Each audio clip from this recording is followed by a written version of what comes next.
England, 1863. The crystal chandelier cast a golden glow across the drawing room of Everleigh House, illuminating the tense faces of those gathered below. Lady Violet Everleigh stood rigid before the fireplace, her slender fingers gripping the mantelpiece as her father's words echoed through the room. "It is decided, Violet. The papers have been signed. You shall wed the Duke of Ravencrest by month's end." Violet turned slowly, her emerald eyes finding her father's weathered face. Lord William Everleigh, the Earl of Harrington, would not meet her gaze. His attention fixed instead on the amber liquid swirling in his glass. "Father, I implore you to reconsider," Violet said, her voice steady despite the trembling in her chest. "I have never even conversed with Lord Ashcombe beyond the most perfunctory of greetings." "Which is precisely why you shall have a proper introduction tomorrow," her mother interjected, sweeping into the room in a rustle of sapphire silk. Lady Eleanor Everleigh, once celebrated as the most beautiful debutante of her season, now wore her beauty like armor. "The Duke has accepted our invitation to tea." "I have heard the whispers, Mother," Violet said. "They call him the Duke of Ice. They say his heart froze years ago." Lady Eleanor's lips thinned. "Titles and fortune do not require warmth, my dear. The Ashcombe estates are vast, their coffers deep, and our family's position—" She hesitated, exchanging a meaningful look with her husband. Violet understood the unspoken truth.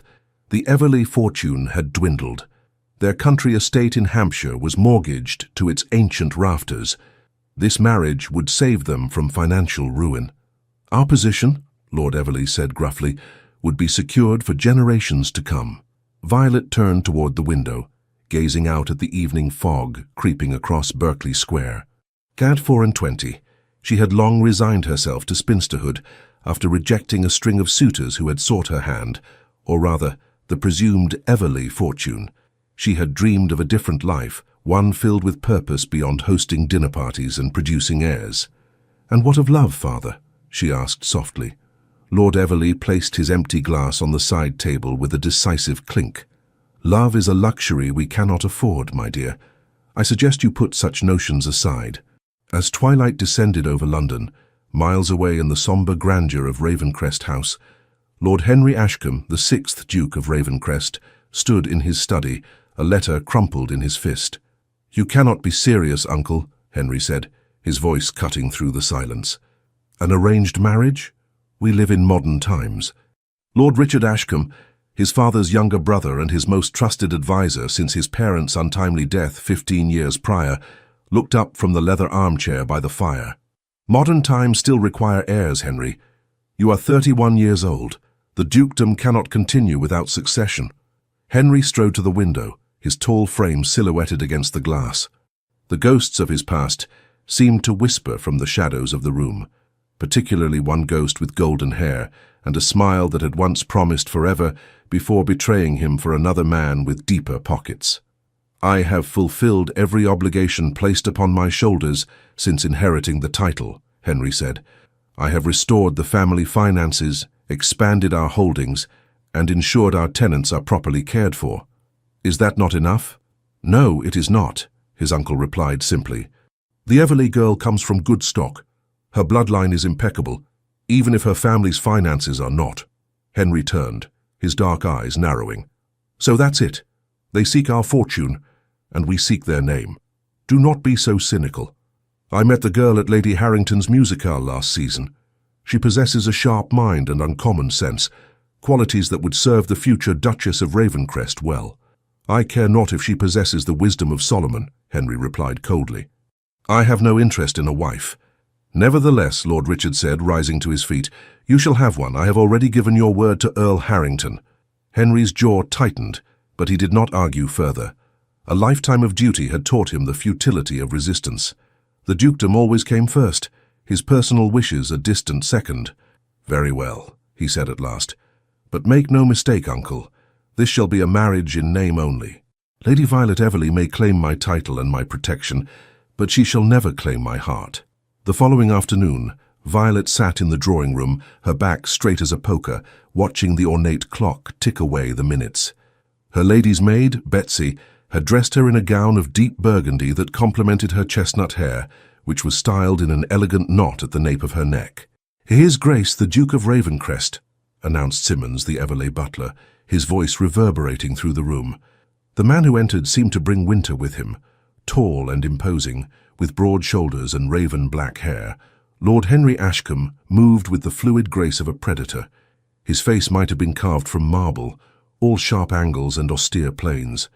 But it was his eyes that captured Violet's attention, dark as midnight and utterly devoid of warmth. The Duke bowed precisely, the movement elegant yet mechanical. "Lady Violet, Lord and Lady Harrington, you have my gratitude for your invitation." Violet rose and curtsied, studying him carefully.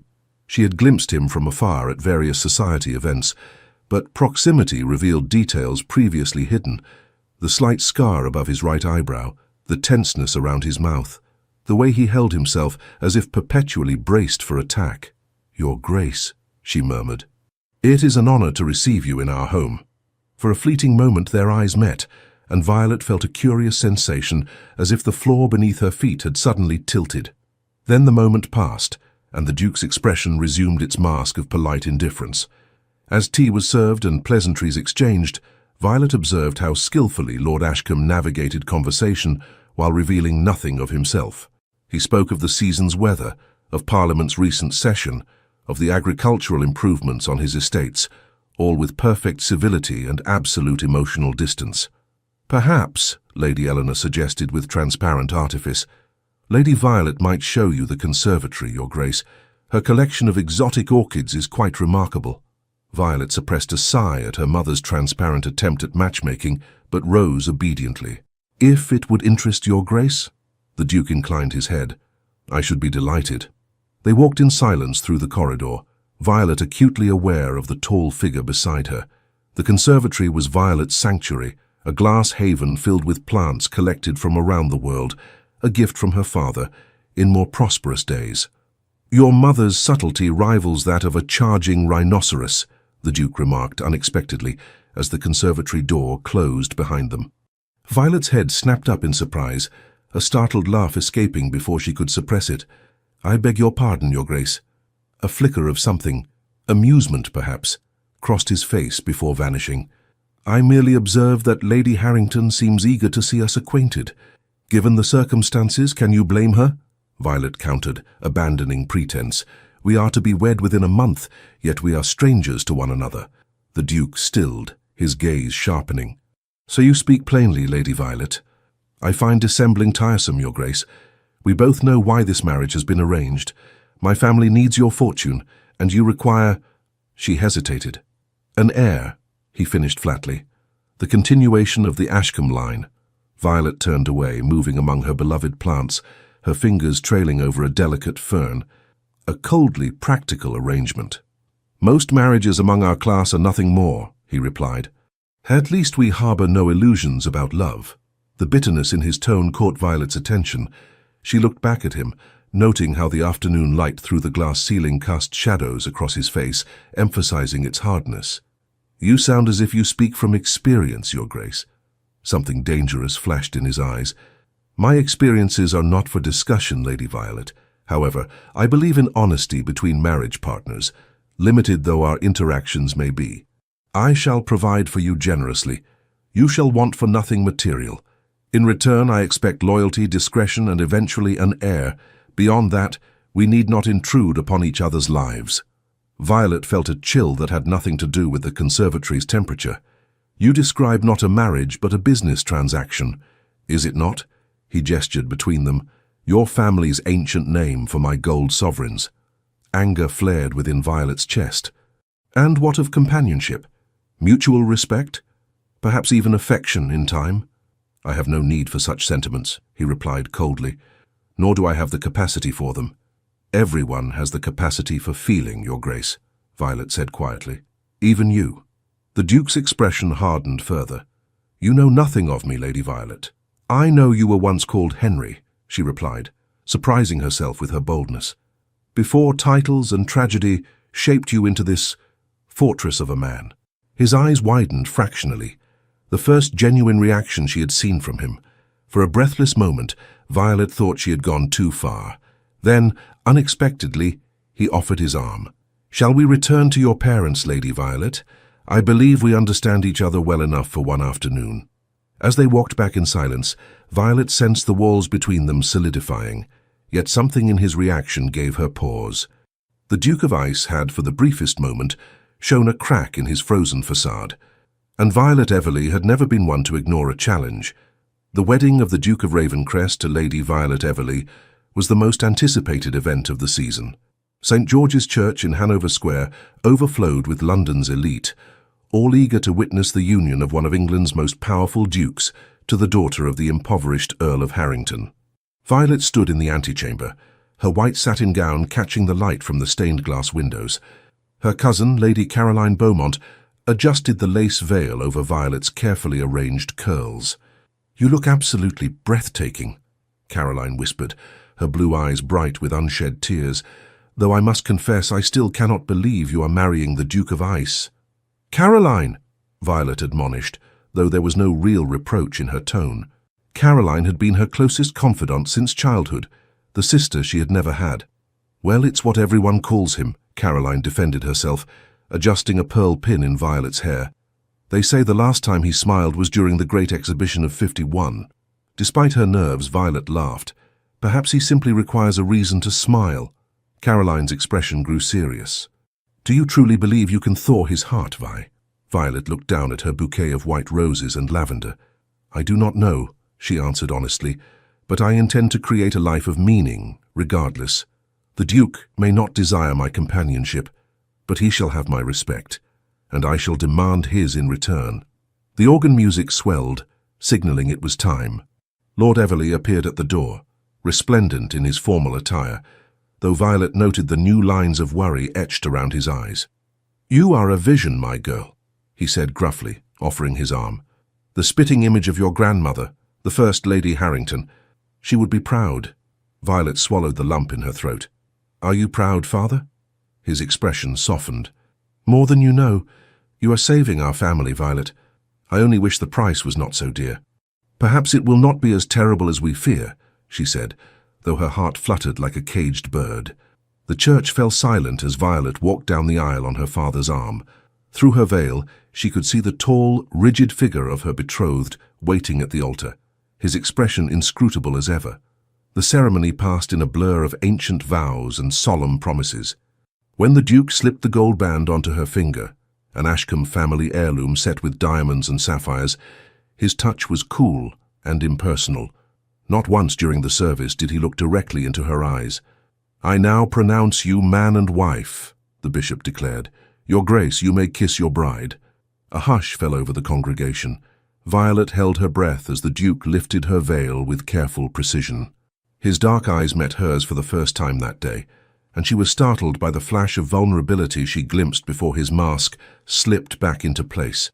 His lips brushed against hers in the briefest of contacts, a kiss that fulfilled the letter of tradition while remaining utterly devoid of passion. The wedding breakfast at Ravencrest House was an elaborate affair, with hundreds of guests milling through the grand ballroom and adjoining gardens. Violet moved among them, accepting congratulations with a gracious smile that concealed her growing apprehension. Her husband remained distant throughout, performing his duties as host with perfect correctness and nothing more. Violet noticed how he skillfully avoided being alone with her, always ensuring at least one other person remained in conversation with them. As evening approached, guests began to depart. Violet retreated to the Duchess's chambers, her chambers now, where Betsy helped her change from her wedding gown into a nightdress of finest silk, covered by a matching robe. "Shall I wait to help you with your hair, Your Grace?" Betsy asked, still stumbling over the new title. "No, Betsy," Violet replied, her fingers nervously tracing the embroidered pattern on her sleeve. "You may retire. I shall manage." After Betsy departed, Violet paced the opulent room, taking in details she had missed earlier. The canopied bed with its blue silk hangings, the delicate Aubusson carpet, the silver-framed miniatures arranged on the mantelpiece. She picked up one such frame, studying the portrait of a handsome couple, the Duke's parents, she presumed. The woman had Henry's high cheekbones and proud bearing, while the man shared his strong jaw and penetrating gaze.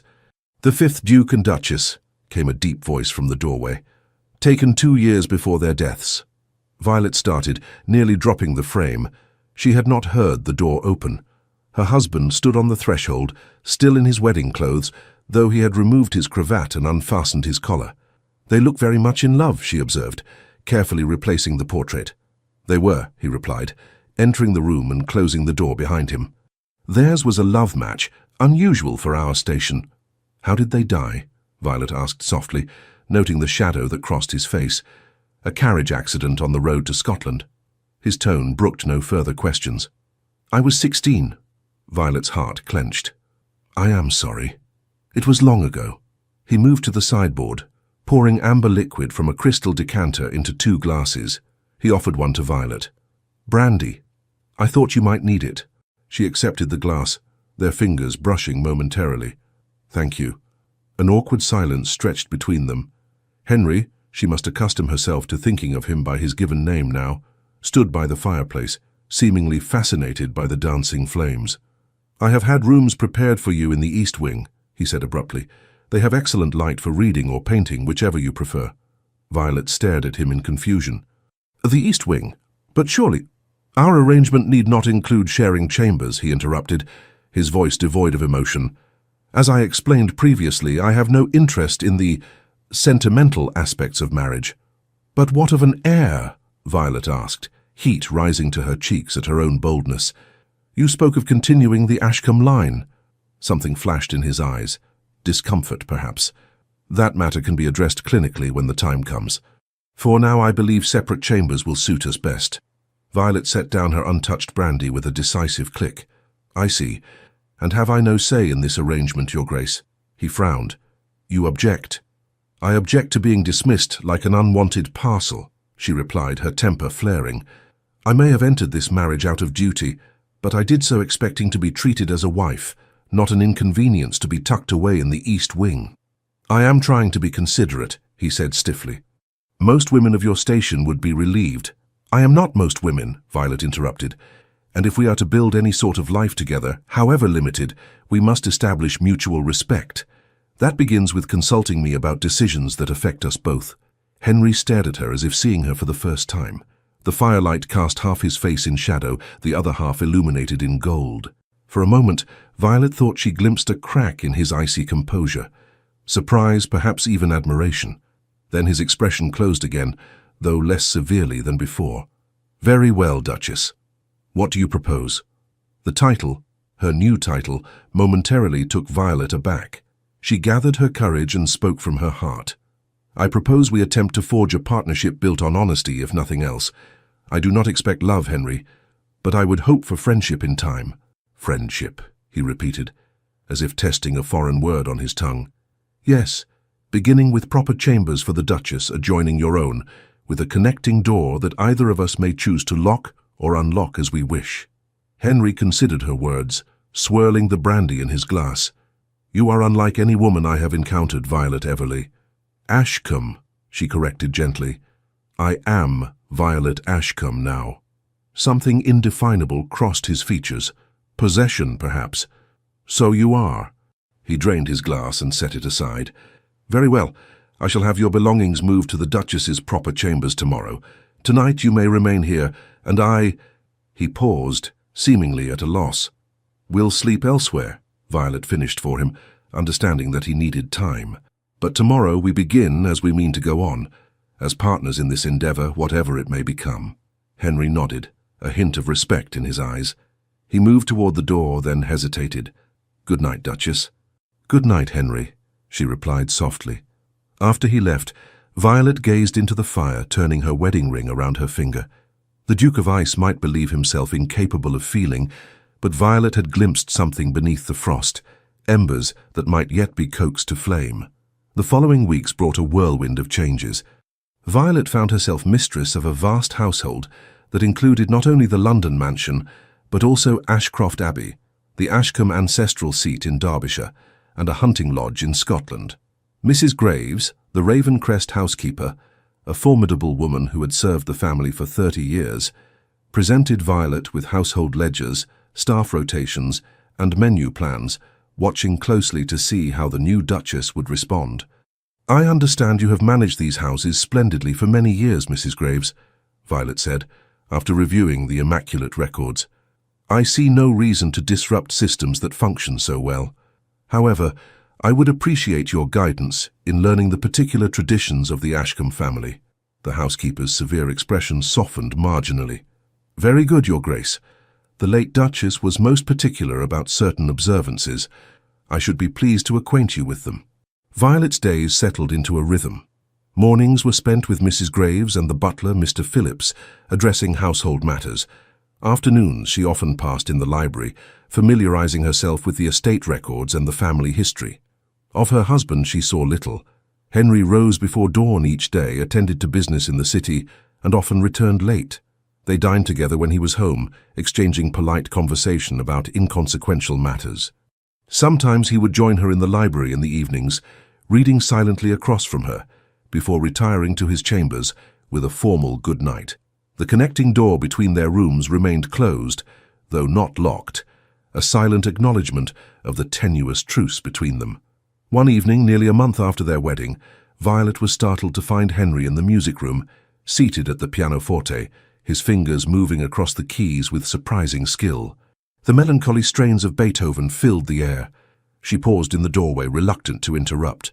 In this unguarded moment, his face had shed its usual rigidity, revealing a man capable of deep feeling. Henry looked up suddenly, his hands stilling on the keys. "Forgive me, I did not hear you enter." "Please don't stop on my account," Violet said quickly. "I had no idea you played." A shadow crossed his face. "My mother taught me. After she died, I rarely touched the instrument. Tonight I found myself—" He trailed off, seeming unable to explain. Violet moved into the room, drawn by this glimpse of his inner world. "The music suits you," she said softly, passionate beneath a controlled exterior. His eyes flashed to hers, startled by her perception. "You see too much, Duchess." "Perhaps you conceal too much, Duke," she countered gently. A silence stretched between them, charged with unspoken thoughts.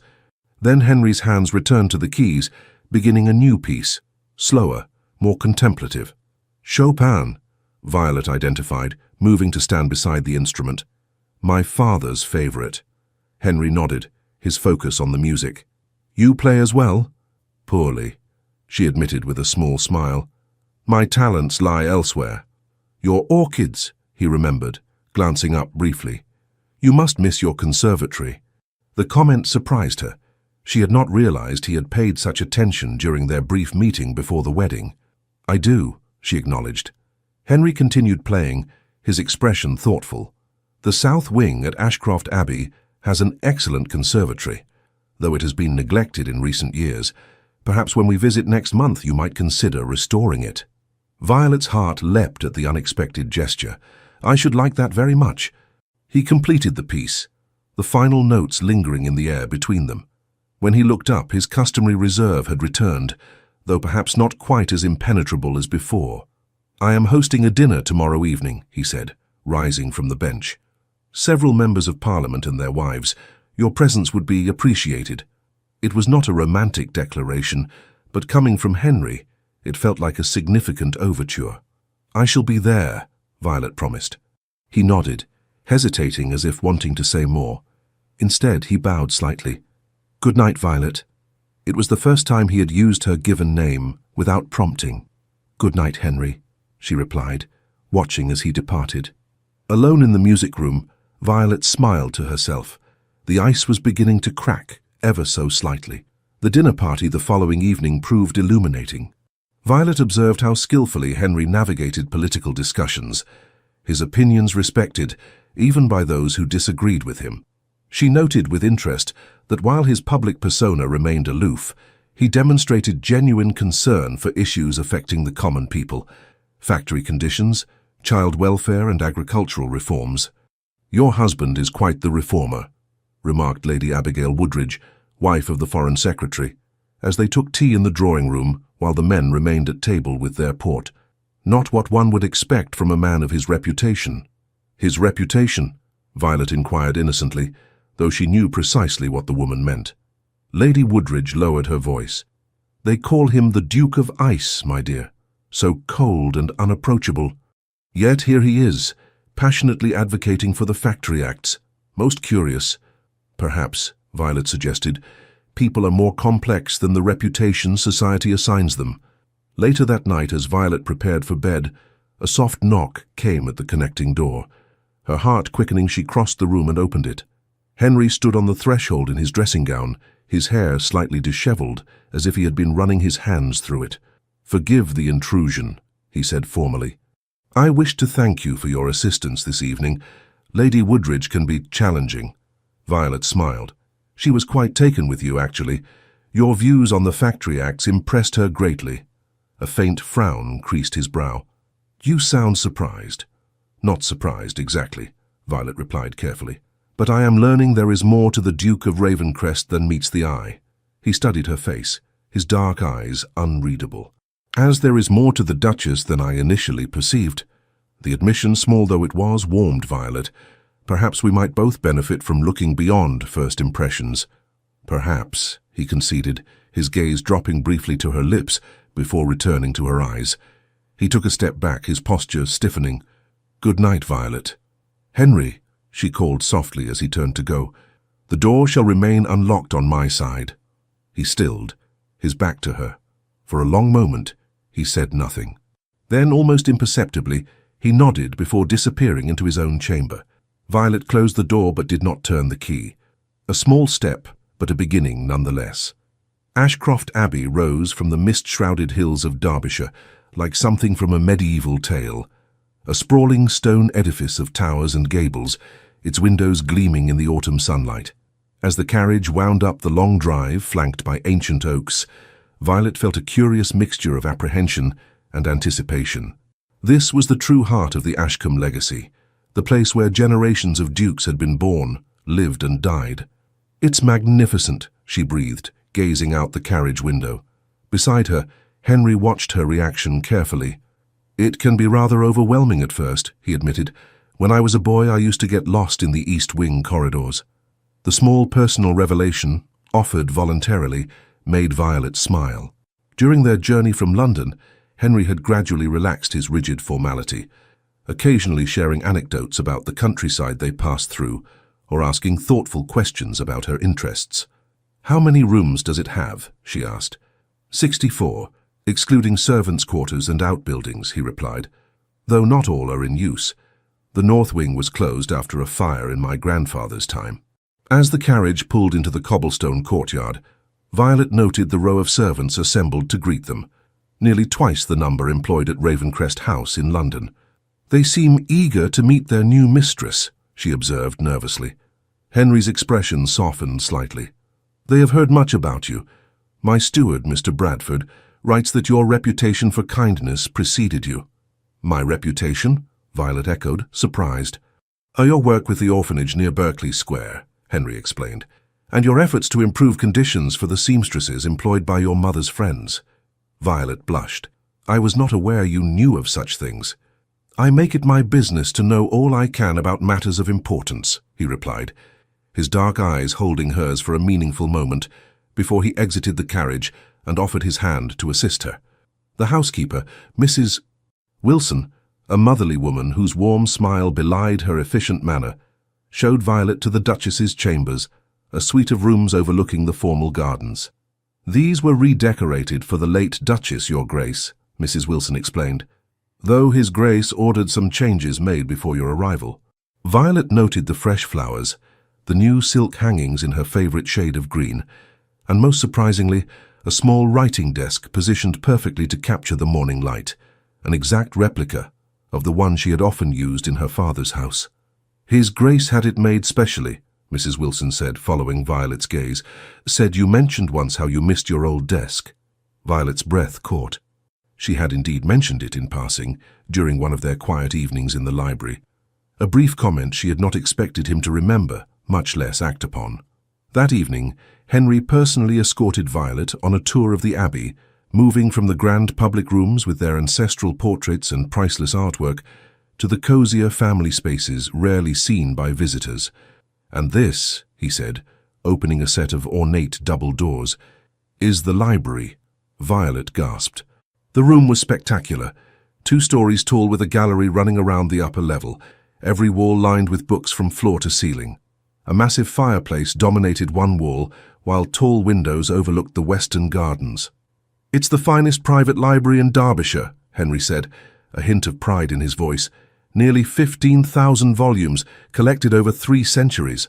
Violet moved along the shelves, trailing her fingers over leather-bound spines. "This is extraordinary, Henry. I thought you might appreciate it," he replied, watching her exploration with something akin to pleasure. "The botanical collection is particularly extensive, my great-grandfather's passion." He led her to a section where dozens of volumes on plants and horticulture stood in neat rows. Violet withdrew one, a magnificent illustrated compendium of exotic flora, and opened it reverently. "These illustrations are exquisite," she murmured. "Like you," Henry said softly, then looked startled at his own words. Violet glanced up, her cheeks warming at the unexpected compliment. For a breathless moment, something sparked between them, a connection that transcended their careful formality. Henry cleared his throat, breaking the spell. "There is one more place I wish to show you." He led her through a series of corridors to a glass-walled structure extending from the south wing. As promised, it was a conservatory, grander than the one at Everleigh House, though now sadly neglected. Dead leaves littered the stone floor, and empty planters stood in forlorn rows. "It requires considerable work," Henry acknowledged, "but the heating system remains functional and the glass was recently repaired. I thought perhaps—" He hesitated, uncharacteristically uncertain. "It's perfect," Violet said earnestly, already envisioning how it could be transformed. "Thank you, Henry." He nodded, pleased by her reaction. "I shall instruct Bradford to provide whatever you require for its restoration." As they walked back through the house, Violet noticed a corridor whose entrance was concealed by a heavy velvet curtain. "What lies beyond there?" she inquired. Henry's expression darkened immediately. "The north wing. It is not in use, as I mentioned. Because of the fire." "Among other reasons," he replied curtly. "Come, dinner will be served shortly." His sudden shift in demeanor puzzled Violet, but she did not press the matter. Henry had been making such progress in opening up to her, she would not risk setting them back by prying into matters he clearly wished to avoid. The next morning, Violet woke to find Henry had already departed for an early inspection of the tenant farms with Bradford. After breakfast, she set about familiarizing herself with the household, meeting with the cook to discuss menus and reviewing the staffing arrangements with Mrs. Wilson. "There's a village girl asking to see you, Your Grace," Mrs. Wilson informed her as they concluded their meeting. "A Miss Lucy Caldwell says she's the daughter of the local schoolmaster." Curious, Violet received the young woman in the morning room. Lucy Caldwell proved to be a forthright girl of about 19, with intelligent eyes and a determined set to her chin. "Thank you for seeing me, Your Grace," she said, curtsying nervously. "I've come about the village school." "Please sit down," Violet invited. "How may I help?" Lucy explained that the school building was in desperate need of repairs before winter. The roof leaks something terrible, and the cold wind cuts right through the walls. "The little ones suffer so in winter, they can hardly hold their slates for shivering." "Surely the estate oversees such matters?" Violet asked, frowning. "It always did, Your Grace, in the old Duke's time," Lucy confirmed. "But since—" She hesitated, clearly uncomfortable. "Please speak freely," Violet encouraged. "Since His Grace returned from London 5 years ago, he's kept to himself, mostly. Mr.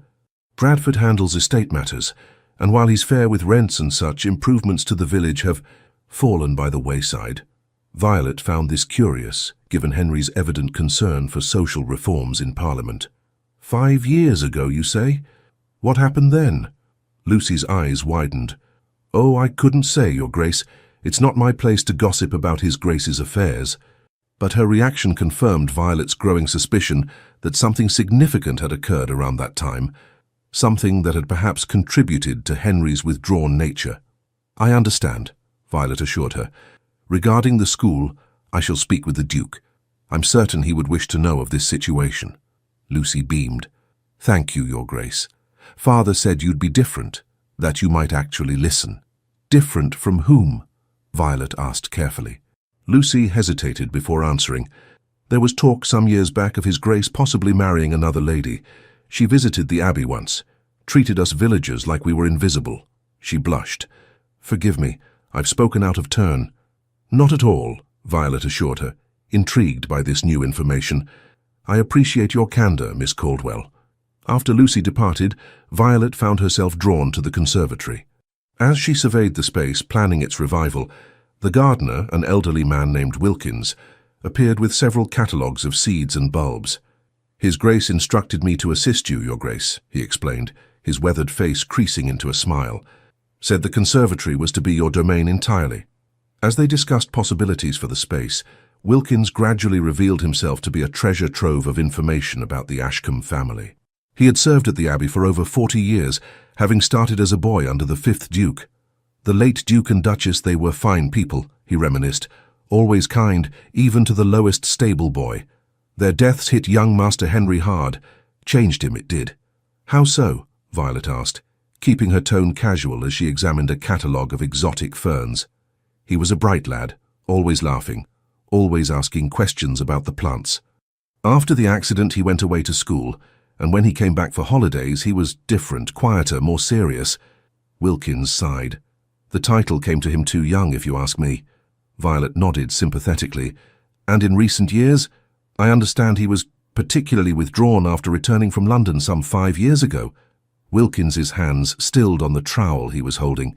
"That would be after the business with Lady Blackwood," he said, then immediately looked stricken. "Forgive me, Your Grace, I shouldn't speak of such things." "Lady Blackwood?" Violet echoed, unable to contain her curiosity. Wilkins shifted uncomfortably. "It's not my place, Your Grace." "I understand," Violet assured him. "Thank you for your assistance with the conservatory plans." That evening, Henry returned from his estate inspections in an unusually contemplative mood. As they dined, he shared his observations about improvements needed for several tenant cottages and his plans to introduce new farming methods in the spring. "I also encountered Miss Caldwell on the road," he mentioned, watching Violet carefully. "She was most enthusiastic about having met the new Duchess." Violet maintained a serene expression. "She seems a dedicated young woman. She mentioned concerns about the village school building." "Did she?" Henry's brow furrowed. "Bradford has not brought this to my attention." "Perhaps he thought it a minor matter," Violet suggested, "though from Miss Caldwell's description, the conditions sound rather dire, especially with winter approaching." Henry nodded thoughtfully. "I shall investigate personally tomorrow." He hesitated before adding, "Would you care to accompany me to the village? It would give you an opportunity to become acquainted with the community." Violet brightened at the invitation. "I should like that very much." As servants cleared the dishes, Henry surprised her further by suggesting, "Perhaps we might retire to the library. There is a first edition of Linnaeus I thought might interest you." In the library, they settled into comfortable chairs before the fire, the promised volume open between them. As Violet admired the exquisite botanical illustrations, she gathered her courage to broach the subject that had occupied her thoughts all day. "Henry," she began carefully, "may I ask you something rather personal?" He stiffened slightly but nodded. "You may ask. I cannot promise to answer. Who is Lady Blackwood?" The effect was immediate. Henry's face drained of colour, and his hand, which had been reaching to turn a page, froze in mid-air. When he spoke, his voice was dangerously quiet. "Where did you hear that name?" "It was mentioned in passing," Violet replied, unwilling to implicate Wilkins. "I gathered she was someone of significance to you." Henry rose abruptly, moving to stand before the fireplace, his back to her. The line of his shoulders was rigid with tension. "She is no one of consequence," he said finally. "A mistake from my past, best forgotten." "She hurt you," Violet observed softly, not a question but a statement.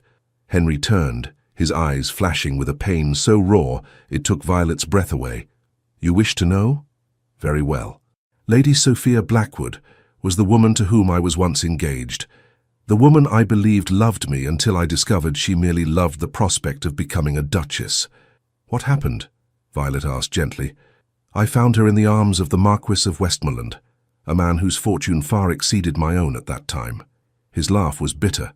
She explained quite pragmatically that while a dukedom was prestigious, Westmoreland could offer her the lavish lifestyle she desired.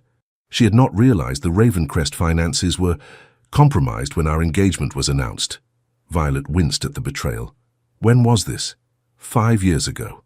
I had spent the preceding years rebuilding the family fortune after my uncle's mismanagement during my minority." By the time I met Sophia, our finances were recovering, but not yet restored to their former glory. His mouth twisted. She abandoned a dukedom for ready money. Quite the mercenary. Where is she now? Violet asked. In Italy, I believe. Westmoreland married the daughter of a wealthy industrialist instead. Sophia found herself neither a marchioness nor financially secure. He shook his head. But enough of this unpleasantness. It is in the past. Violet stood, moving to his side. Is it? Or does her ghost still haunt these halls? And your heart? Henry looked down at her, his expression guarded. What would you have me say, Violet? That I was a fool? I freely admit it. That I allowed one woman's betrayal to harden me against all sentiment? Perhaps I did. And now, Violet asked, her heart pounding, do you still believe all women to be as calculating as Lady Blackwood? No, he admitted after a long pause. Not all women. Their eyes met, and Violet saw something shift in his gaze, a softening, a warmth that had not been there before. Instinctively, she reached out, placing her hand lightly on his arm. I am not Sophia Blackwood, she said quietly. I did not marry you for your fortune or your title. You married me to save your family, he reminded her, though without rancor. Yes, she acknowledged. But I remain with you by choice, Henry, and I would know the man behind the title, the man who cares about factory children and village schools, who remembers small details about writing desks and botanical interests, who plays Chopin in the darkness. That man intrigues me far more than any fortune could. Henry's breath caught. Slowly, hesitantly, he raised his hand to touch her cheek. Violet, he murmured, her name a question and a prayer. The library door burst open, shattering the moment. Your Grace, exclaimed Mr. Bradford, breathless and dishevelled. Forgive the intrusion, but there's a fire in the north wing. Henry sprang into action immediately, all vulnerability vanishing beneath the mask of ducal authority. Alert the staff. Form a bucket brigade from the well. Violet, remain here where it's safe. I will do no such thing, she countered, already moving toward the door. I can help. Henry looked as if he might argue, then nodded sharply. Stay with Mrs. Wilson. Help evacuate the staff, if necessary. The next hours passed in a blur of activity. The fire, fortunately, was contained to a single unused chamber in the north wing, quickly brought under control by the efficient response of the household staff and stable hands. As dawn broke, Henry found Violet in the great hall, distributing tea and blankets to the exhausted servants who had fought the blaze. Her face was smudged with soot, her hair falling from its pins, but her calm efficiency had not wavered throughout the crisis. You should rest, he told her, his own face streaked with smoke and sweat. You've done more than enough. As have you, she replied, noting the way he favored his right arm. You're hurt. A minor burn, he dismissed. Bradford has already seen to it. Let me see, Violet insisted, gently taking his arm and examining the bandage visible beneath his torn sleeve. You should not have entered the chamber yourself. It was too dangerous. I had to be certain no one was trapped, he replied. Then, more quietly, that wing hold difficult memories. Violet's eyes met his, understanding dawning. Sophia. He nodded grimly. The north suite was prepared for her before our engagement ended. I ordered it sealed afterward. No one has entered it since until tonight. Do they know what caused the fire? Violet asked. Henry's expression darkened. Bradford believes it was deliberately set. A lamp broken on the floor. Oil spread strategically. Who would do such a thing? Violet gasped. I intend to find out, Henry replied, his voice hard. But first, you need rest. I shall have a bath prepared for you. As they climbed the grand staircase together, Henry suddenly stopped, turning to face her. You were magnificent tonight, he said softly. Most women of your station would have swooned at the first sign of danger. Violet smiled tiredly. I am not most women, remember? No, he agreed, his eyes warming as they had in the library before the interruption. You are extraordinary, Violet Ashcombe. In that moment, as they stood on the staircase of his ancestral home, surrounded by the aftermath of danger, something fundamental shifted between them. Henry reached for her hand, raising it to his lips in a gesture that was no longer merely formal, but filled with genuine admiration. Rest well, my Duchess, he murmured against her fingers. We shall speak more later. The investigation into the fire revealed little. No strangers had been observed near the abbey, and all staff were accounted for during the critical hours. Henry increased security around the estate, but remained troubled. Perhaps it was simply an accident, Violet suggested, as they rode together through the estate the following afternoon. An animal could have knocked over an old lamp. Perhaps, Henry conceded, though he sounded unconvinced. The north wing shall be properly cleaned and restored now. There is no sense in maintaining a shrine to the past. Violet glanced at him, noting the new resolve in his profile. You are ready to move forward, then? His eyes met hers, steady and clear. I believe I am, with your help. They had reached the village, where curious residents emerged from cottages and shops to glimpse their Duke and new Duchess. Henry dismounted, then lifted Violet from her saddle with strong, sure hands that lingered at her waist a moment longer than necessary. The schoolhouse inspection confirmed Lucy Caldwell's assessment. The building was in deplorable condition, with a sagging roof and draughty windows. Henry frowned as he examined the structure, his displeasure evident. This is unacceptable, he declared to the schoolmaster, Lucy's father. Repairs should have been made years ago. Bradford has been negligent.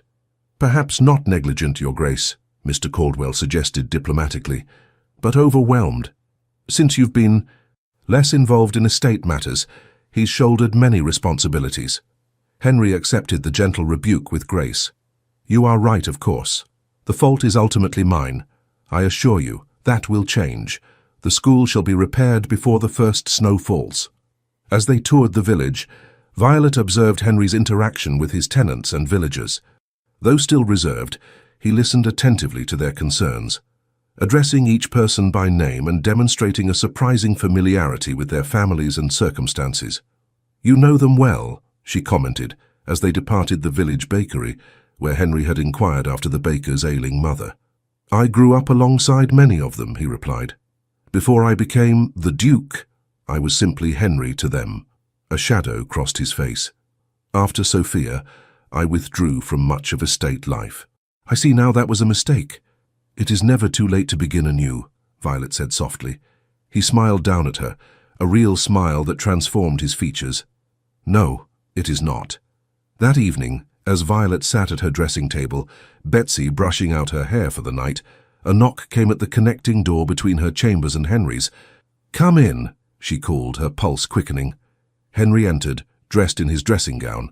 He dismissed Betsy with a nod, waiting until the maid had departed before speaking.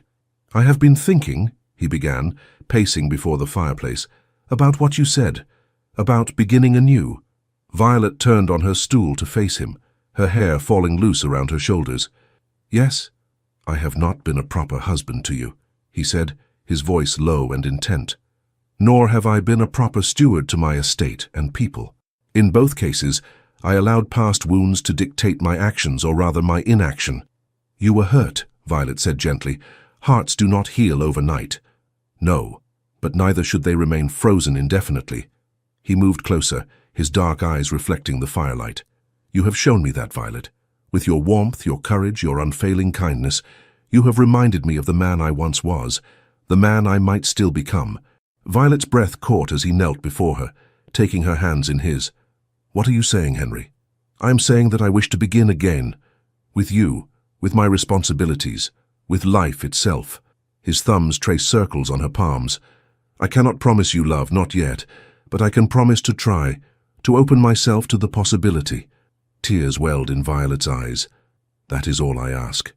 Henry reached up, his fingers trembling slightly as they brushed a tear from her cheek. May I kiss you, Duchess? Not as a duty, not as a performance for society, but as a man kissing the woman who has begun to thaw his frozen heart? Yes, Violet whispered, leaning toward him. Their lips met in a kiss unlike their first, tender yet passionate, tentative yet promising. Henry's arms encircled her waist, drawing her closer as the kiss deepened, awakening feelings Violet had scarcely dared to acknowledge. When they finally parted, both breathless, Henry rested his forehead against hers. I should go, he murmured, though he made no move to release her. This is all still very new. Violet nodded, understanding his need for caution. But you will return tomorrow. His eyes, so long guarded, now shone with unmistakable warmth. Yes, Violet. I will return, and perhaps—" He glanced toward the connecting door. Perhaps it need not remain closed between us much longer. As he rose to leave, Violet caught his hand. "Good night, Henry." He bent to press a final kiss to her fingers. "Good night, my Violet. Sleep well." As the door closed behind him, Violet touched her lips, still tingling from his kiss. The Duke of Ice was melting at last, revealing the man of passion and principle beneath, and Violet found herself falling deeper under his spell with each passing day. The late autumn rains came to Derbyshire, transforming the landscape into a tapestry of golds and russets beneath pewter skies. Within Ashcroft Abbey, however, a different transformation was underway, one marked by quiet conversations before the library fire, shared smiles across the dinner table, and increasingly frequent moments when the Duke and Duchess could be found together, engrossed in each other's company. The conservatory project had become their joint passion. Henry surprised Violet with rare specimens ordered from the finest nurseries in Europe, while she designed the layout to create a haven of beauty and tranquility. Together they worked alongside Wilkins, planting and arranging, their hands often brushing in the rich soil. "My mother would have adored you," Henry remarked one afternoon as they positioned a delicate orchid in its new home. She had a similar determination to create beauty wherever she went. Violet glanced up, pleased by the comparison, and by how freely Henry now spoke of his parents. "Tell me more about her." "She was Italian by birth, the daughter of a Florentine count.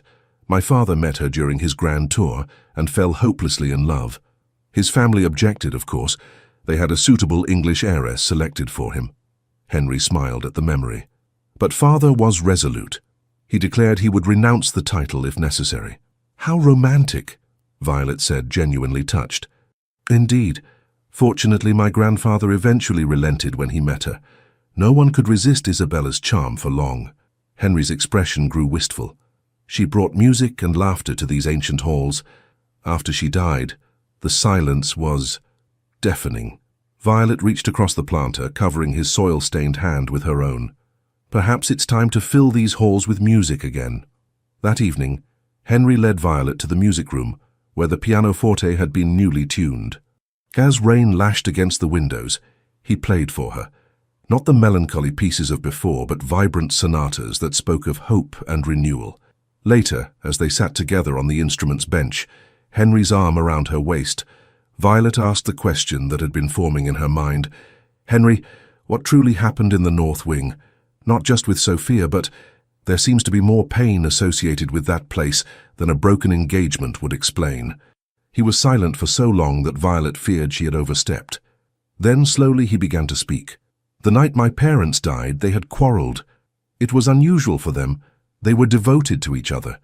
But father had received a letter that upset him greatly. They argued in the north drawing room, where I was not supposed to be, but I had crept in through the adjoining study to retrieve a book." Henry's fingers absently played a melancholy chord. "I overheard father accuse my Uncle Richard of embezzling estate funds. Mother urged caution, suggesting they seek legal counsel before confronting him publicly. Father was adamant. Richard had betrayed the family trust and would be held accountable." "Your uncle?" Violet asked, surprised. "The same who arranged our marriage?" Henry nodded grimly. "The very same.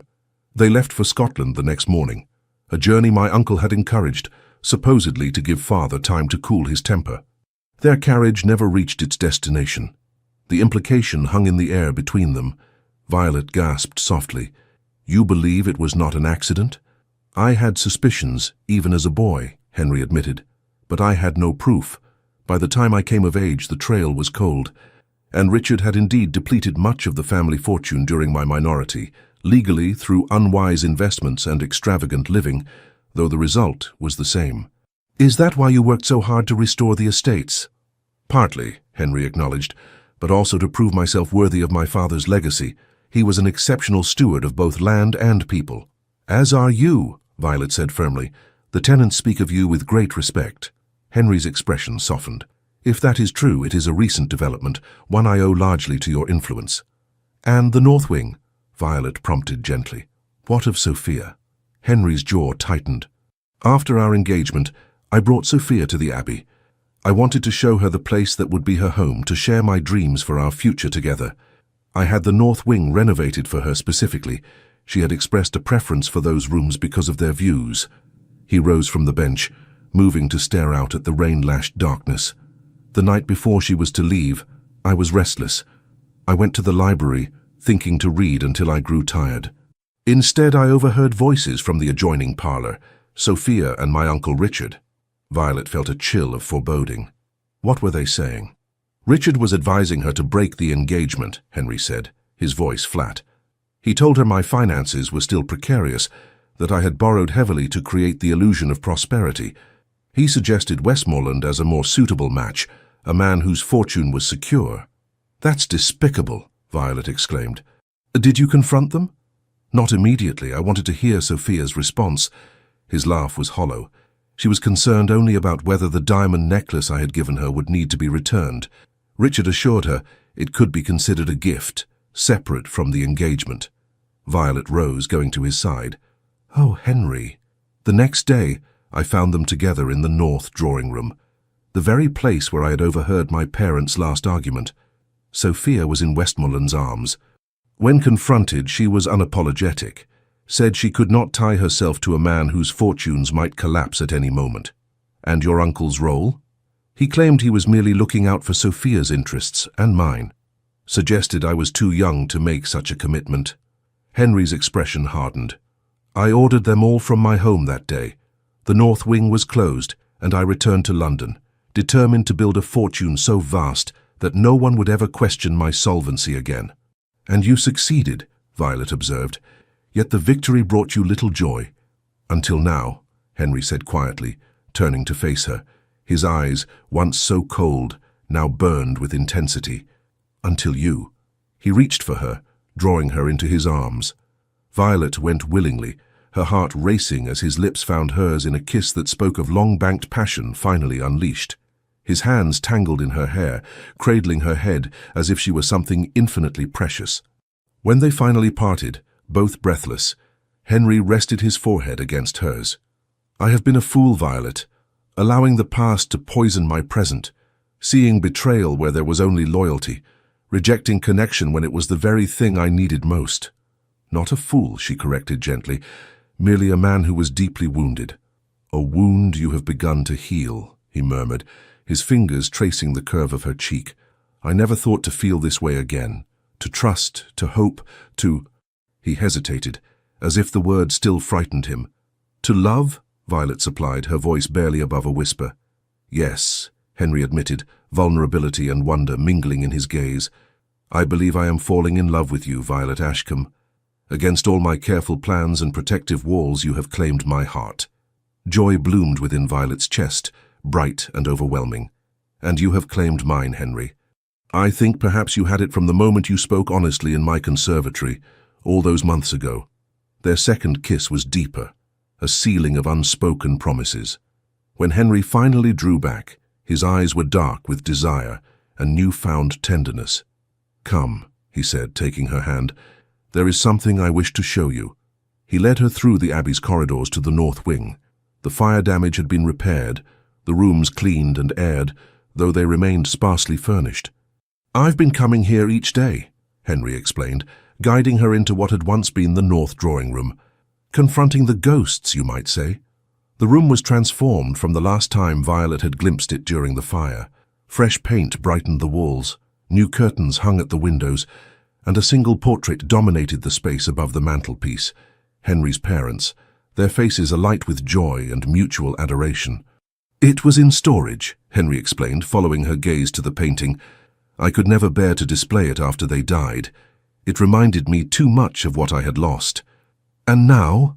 Violet asked. Now it reminds me of what is possible, he replied, drawing her close. The love they shared, real, enduring love. It wasn't a fairy tale. It existed. It can exist again. Violet's heart soared at his words. Yes, it can. I want to fill these rooms with new memories, Henry continued. Happy ones. I thought perhaps a nursery someday. The implication made Violet blush even as her pulse quickened. I would like that very much. Henry's expression grew serious.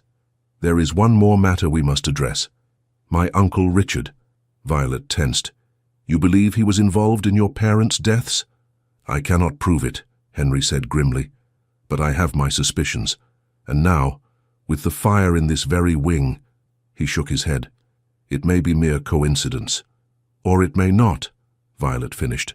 When did you last see him? At our wedding. He seemed displeased by my choice of bride.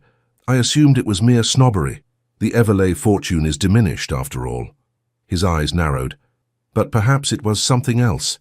Perhaps he feared you would influence me in ways he did not anticipate. Such as reopening this wing? Becoming more involved in the estate? Violet suggested. Examining old records? Henry nodded slowly. Precisely. The estate books for the period immediately following my parents' deaths, they've gone missing from the steward's office. Bradford has been searching for weeks. A cold realization dawned on Violet. The fire, it wasn't just about Sophia, was it?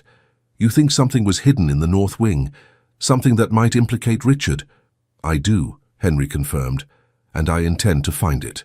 The next morning brought unexpected visitors to Ashcroft Abbey.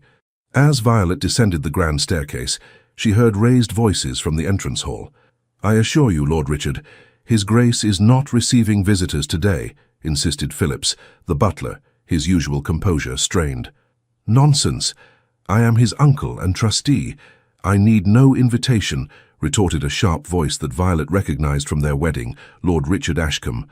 And I am his wife, Violet announced, sweeping into the hall with all the dignity of her position.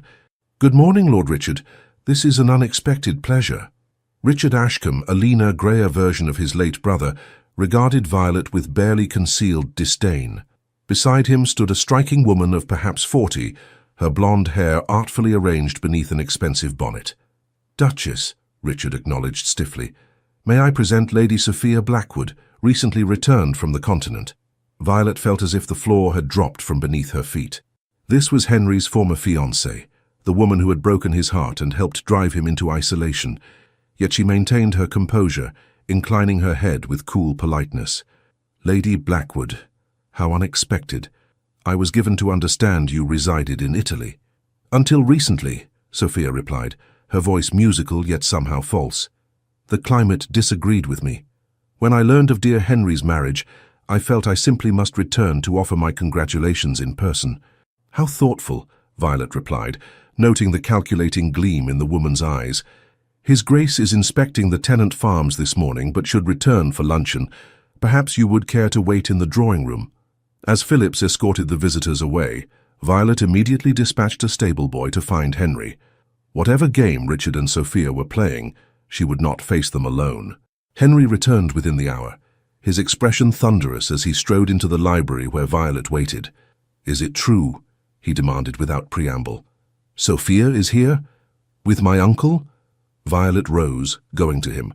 Yes. They arrived unannounced about an hour ago. Henry, I believe they mean mischief. His jaw tightened as he took her hands. Of course they do. Richard has always resented my independence. And Sophia, he shook his head in disgust. Westmoreland married another, as I told you. She must be desperate to have returned to England and to have aligned herself with Richard. What shall we do? Violet asked. Henry's eyes met hers, resolute and clear. We shall meet them together as Duke and Duchess. Whatever scheme they have concocted, they shall find us united against it. In the drawing room, Richard and Sophia rose as Henry and Violet entered, arm in arm. Violet noted how Sophia's eyes widened slightly at the evident closeness between husband and wife. Nephew, Richard began, his tone falsely hearty. You're looking well. Marriage clearly agrees with you. Uncle, Henry acknowledged coolly. Lady Blackwood, this is an unexpected visit. Sophia moved forward, offering her hand with practiced grace. Henry, darling, how wonderful to see you again, and in your ancestral home, just as we once planned. Henry ignored her outstretched hand. What brings you to Derbyshire, Sophia? I doubt it was concern for my marital happiness. A flash of anger crossed her perfect features before she composed herself. So direct as always. Very well. I've come because I've had time to reflect on my hasty decision. I realize now I made a terrible mistake. Several, I should think, Henry replied dryly. I was young and foolish, Sophia continued, her voice taking on a pleading quality. I allowed myself to be influenced by others. Her gaze slid meaningfully toward Richard, who stiffened. I have regretted it ever since. Violet watched the performance with growing indignation. The woman's insincerity was as transparent as glass. "What exactly do you want, Lady Blackwood?" she asked directly. Sophia's mask slipped momentarily, revealing irritation at the interruption. "I merely wish to make amends, to explain myself to Henry. To both of you, of course." "An explanation 5 years delayed," Henry observed, "coincidentally arriving just as my wife and I begin examining the estate records from the period following my parents' deaths." Richard stepped forward, his face flushing. "What are you implying, Henry? Surely you're not still harboring childish suspicions about your parents' accident?" "I imply nothing, Uncle. I merely find the timing curious." Henry's gaze hardened. "As I find it curious that the North Wing suffered a fire shortly after I mentioned to Bradford my intention to thoroughly review all estate documentation from my minority." A tense silence fell. Sophia glanced uncertainly between Richard and Henry, clearly not having anticipated this turn in the conversation. "I think," Violet said into the silence, "that Lady Blackwood's presence here is a distraction. The real question is, what you fear we might discover, Lord Richard." Richard's face contorted with anger. "How dare you? I have served this family faithfully for decades. I guided this estate through difficult times while this ungrateful boy was still learning his letters." "And helped yourself to its resources in the process," Henry countered. "Bradford has found discrepancies in the accounts, significant ones. Funds diverted to mysterious investments that yielded nothing for the estate, but somehow enriched you personally." "Lies and slander," Richard sputtered. "Then you will not object to a full audit," Violet suggested calmly, "by independent solicitors from London." Richard paled visibly. "This is outrageous. I will not be questioned like a common thief in a house where I was once master." "Acting master," Henry corrected coldly, "and that time has long passed. As for you, Lady Blackwood, whatever Richard promised you in exchange for this pathetic attempt to disrupt my marriage, I suggest you reconsider your position. The Duchess and I are not so easily manipulated." Sophia's beautiful face hardened into ugly lines. "You always were too clever for your own good, Henry. Richard said you'd be blinded by a pretty face and a convenient title, but I knew better." She turned to Violet with undisguised contempt. "Enjoy your victory, Duchess. But remember, you were not his first choice." "No," Violet agreed serenely. "I was his best choice, something you could never have been." Henry moved to stand beside his wife, his hand finding hers in a gesture of united strength. "You have outstayed your welcome, both of you. Phillips will show you out." As Richard and Sophia departed, their scheme in tatters, Henry turned to Violet, his expression softening from granite to warmth. "You were magnificent," he said, drawing her into his arms. "My brave, brilliant Duchess." "We were magnificent together," she corrected, resting her head against his chest. "Do you think they will trouble us again?"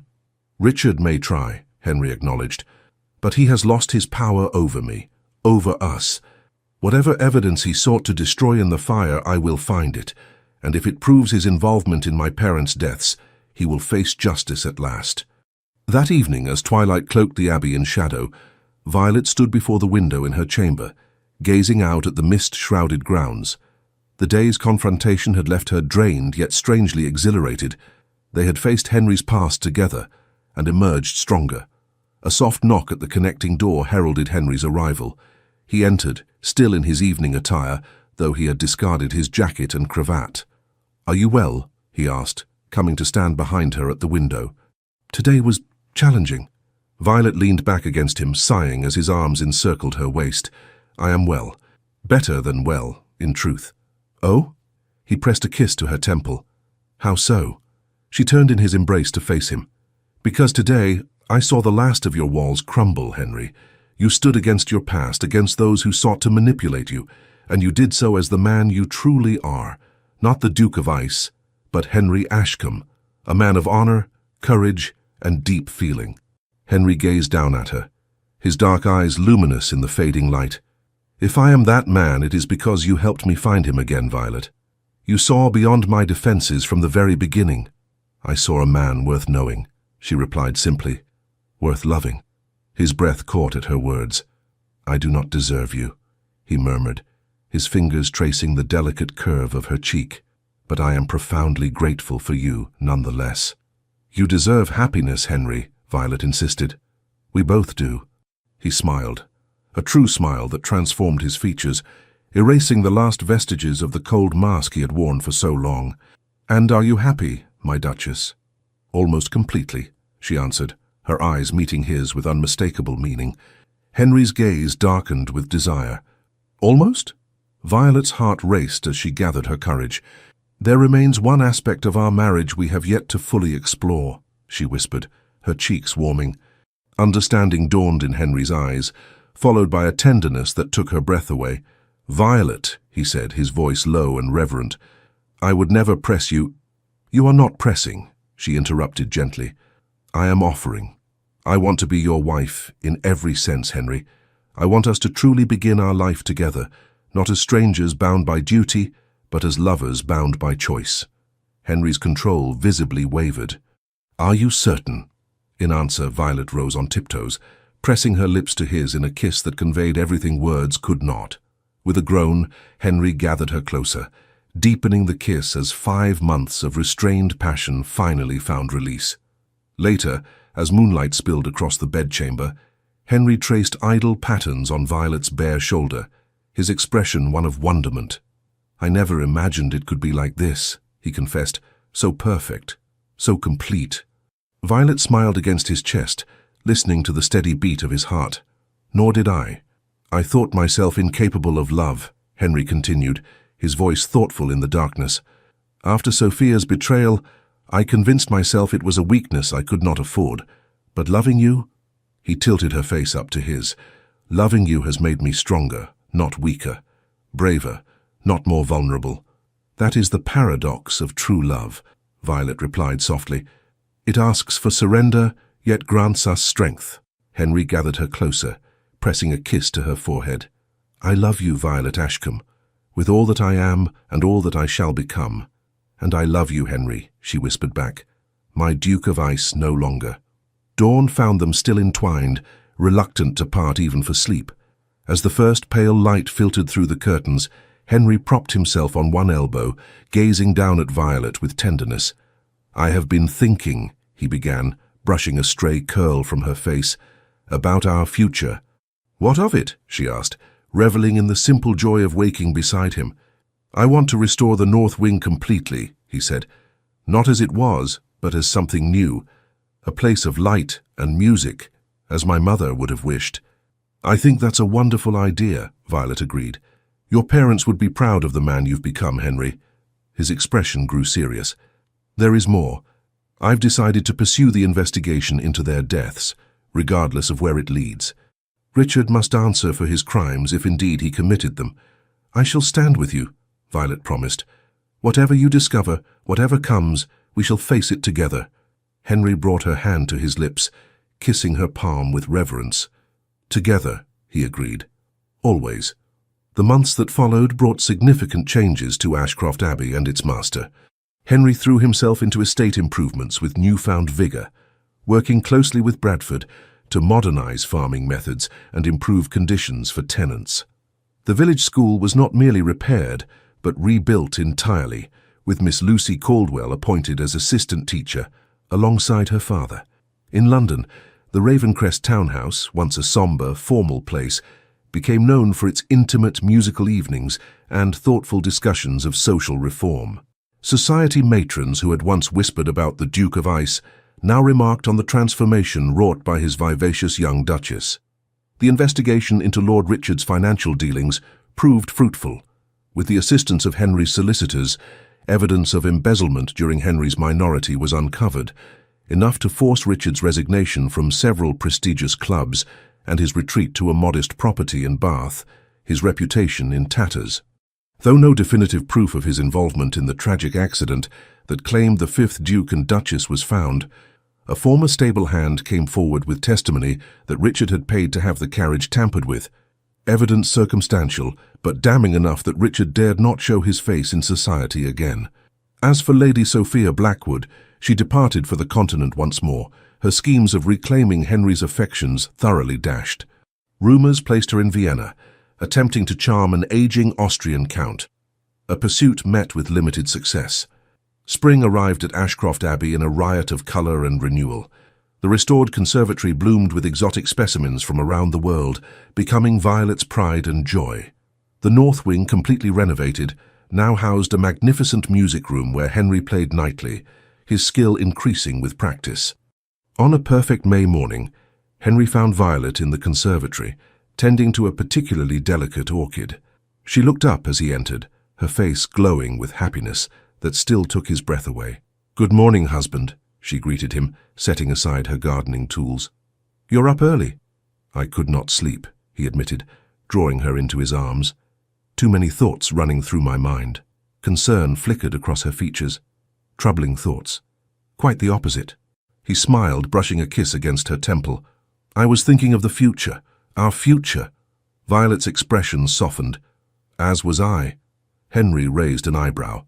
"Oh? And what were your thoughts, my love?" A mysterious smile curved her lips as she took his hand, guiding it to rest against her still flat abdomen. "I was thinking that Ashcroft Abbey might echo with the patter of small feet by Christmas." For a moment, Henry stood frozen, disbelief and joy warring on his face.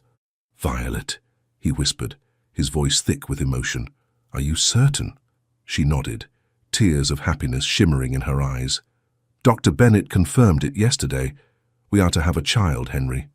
With a laugh of pure delight, Henry lifted her into his arms, spinning her in a circle that sent sunlight dancing through her chestnut curls. "A child," he repeated in wonder. "Our child."